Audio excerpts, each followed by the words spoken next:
Applying for credit cards can feel like an addiction, where if you're paying your bill in full and on time and not amounting any new debt, then how can one ever say no to earning hundreds, if not thousands of dollars by doing the same spend you do anyways? I've definitely been this person, and I know I'm not alone, so I wanted to make this video to go over 7 reasons I wish I could hear each and every time before I go and apply for that new credit card, so I know it truly makes sense, and I also know for sure that I'm not just applying for everything under the sun. This video is essentially a checklist where if everything looks good, then maybe it makes sense to go and apply. If not, then maybe it's worth reconsidering. The first one's going to be the annual fee and the true break even. We know when it comes to sign-up bonuses, maybe in year 1, a lot of cards make sense. Maybe there's so much value that it pays for that second, third, fourth year in annual fee just by that initial sign-up bonus. But if we're being serious, is it really worth keeping in year 2 and 3 when that sign-up bonus is gone and you're just spending organically on it? And is that annual fee really worth keeping this card in the long term? The Amex Platinum is a great card, and when you can get a sign-up bonus as high as 150,000 points, it sounds really impressive. Yet with an annual fee of $695, in the long term, it may not make a lot of sense, so it's worth considering twice before hitting that apply now button. The second one's going to be credit card strategy and earn rate. Thinking through the optimal card setup is supremely critical, because if you have a lot of cards that are just earning the same rate in the same categories, it's not going to make a lot of sense to pay the annual fees for that same earn rate. Let's say you book flights only specifically through the airline's website to get their miles, points, or any other given reason. Further, let's say you have the Amex Gold card and the Amex Green card. They both have annual fees, and if your primary reason is literally to spend on airfare directly through the site, they both offer 3x. And if you're not getting any other benefits from either of these cards, then it's really not going to make any sense for keeping both of these cards at the same time. You're essentially burning money with these annual fees because there is no other upside. Moving on from there, patience is key. I'm guilty of itching to apply for that next card, even if the sign-up bonus isn't optimal, where I know that, hey, maybe if I wait a little, there could be a promotional increased sign-up bonus offer down the line. Yet I've definitely applied when it's an unoptimal time just so I could have the card now versus later. The truth is that future time may never come. For example, I got the Chase Sapphire Reserve when it was at 100,000 points offer when it first came out. And since then, it's gone down to, let's say, 60K. It's been 50K at times. And overall, it's never gone back to that 100K level or anywhere close. In this situation, it looks like I benefited by getting the card in the beginning, and in it never going up looks like I won in this situation.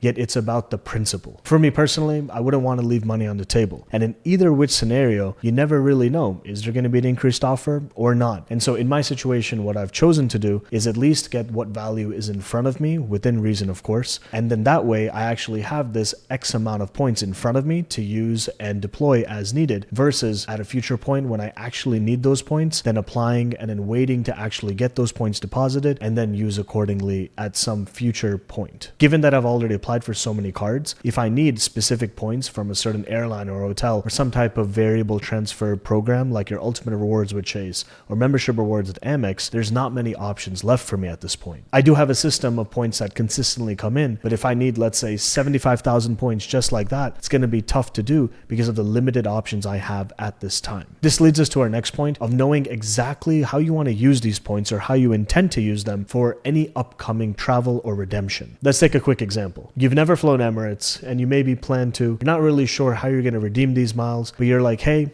30,000 miles must go at least somewhere. And so you can get a sign-up bonus of 30,000 miles with the Emirates card from Barclays Bank. There's 2 versions, but we'll keep things simple here. And let's say now you have this card and these miles after you hit that sign-up bonus. Year 1 goes by, you've never flown Emirates. You know that, hey, I have 30,000 miles, maybe a few more because you've spent a little on the card. The annual fee is $99. Year 2 comes around, $99 is charged again. And you're still like, well, I haven't used them, but at least I have them. Fast forward again, year 3, year 4, at this point, it's almost like the annual fee is digging into the value of these points and miles. And without a proper plan of redemption, now that invisible stress may come on you of, man, I have these miles. How do I use them? What's the optimal value? Should I use them? Or maybe, oh, if I get a few more, I could do something else. And it's this push and pull of a lot of mental space wasted for absolutely no reason. This was exactly me in the situation of getting the Cathay Pacific credit card by Synchrony Bank, where I didn't really know how to use these miles. I just knew that Asia miles are really valuable valuable, yet I had no proper plan, no plan of execution, nothing. And it was one of those situations where there was a $95 annual fee. I had some miles, didn't really know how to use them, etc., etc. This is a question you got to ask yourself, whether you have any reasons to use your credit score which could benefit you for the longer term. For example, if you have an auto loan coming up, the difference of maybe running your credit and how much they offer you in terms of your interest, that difference could be way bigger in terms of savings versus getting that new card member bonus. Obviously, when it comes to a mortgage, even the slightest difference of, let's say, 0.5% on $300,000 worth of a loan, you're talking about $1,500 per year. Hence, a new card member bonus or multiple of them in the short term really wouldn't make a lot of sense. In essence, do you need your credit score, which could benefit you more than getting a new card member bonus? This next one is credit card specific, but when it comes to example, Chase's 524 rule, do you value being under 5 accounts or less that you've opened in the last 24 months from any issuer such that you're eligible to get that next Chase card? For me personally, I've always wanted the United or Hyatt cards by Chase, and I've consistently been over 524 for multiple years, and that's self-inflicted. That's a personal choice. Yet if it matters to you enough, then maybe is it worth considering, hey, let me slow it down, let me get under 524 to take that next step. Moving on from there, it's a quote I heard from one of my good friends, and it's, "This too shall pass." Before you and me got into the credit card game, this whole industry has been around for X amount of years.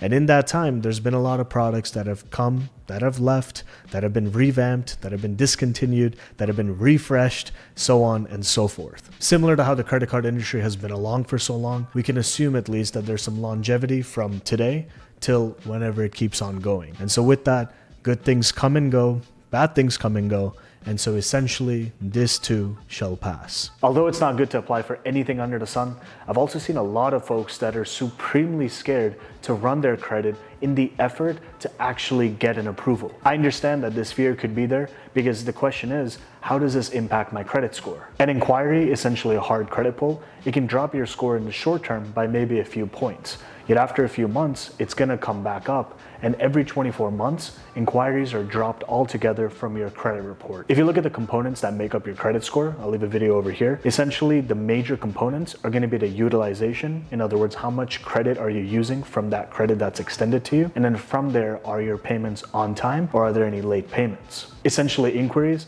are not the biggest factor in the overall credit score. The main point I want to get across is that let's say you have stellar scores all across the board, all 3 bureaus, TransUnion, Equifax, Experian, everything, and you're positioned for success. When it comes to banks, issuers, lenders, maybe something has changed where maybe based on the economy, they want to target certain types of customers, or maybe target a different segment in the market. Maybe they introduce new internal policies, maybe they introduce new credit tightening policies. So even for us, from our purview, we may think we deserve that next approval. The game has changed on their side. And just like treating all of this like a game, the rules, they're not really made by us. We're trying to fit into the box of the rules to give us the best odds for what we're looking for. So with this information, whether you apply or not, sometimes it's not your fault. I personally would say, go ahead, apply. What's the harm? Big deal if you don't get approved. Simply put, if you apply, at least you'll get a decision. If you're thinking of applying and it keeps on taking up your mental space, then it will just keep on going in the what if, what if, what if. A good tactic that I would use is that, let's say you get approved. How is that gonna make you feel a day from now, a month from now? Is it even gonna matter 2 years from now? How about 5 years from now? And on the flip side, if you don't get approved,